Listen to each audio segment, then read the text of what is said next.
So here we will find equation of the chord bisected at a given point.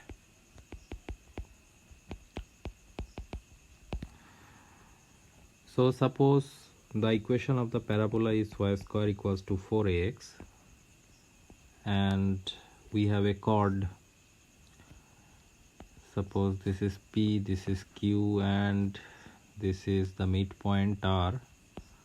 R is x1 comma y1, say P is x2 comma y2, and Q is x3 comma y3.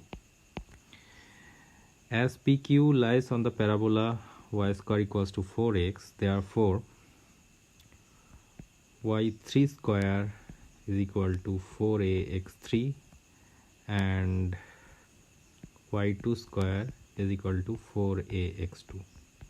From these two, y3 square minus y2 square is equal to 4a x3 minus x2, right?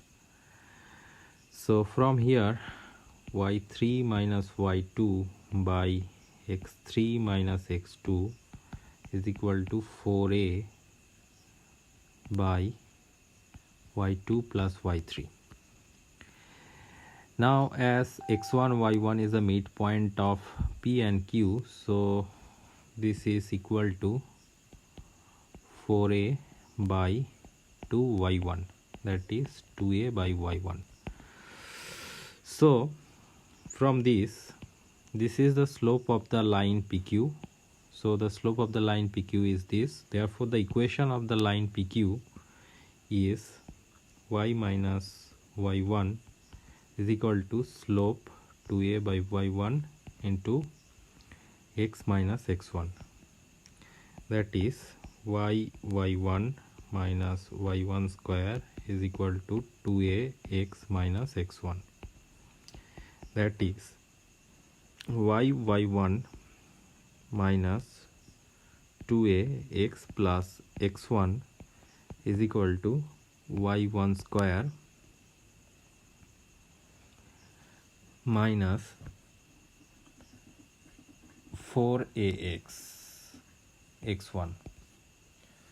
So this is the equation of the chord bisected at a particular given point R x1 comma y1. So we can write this equation by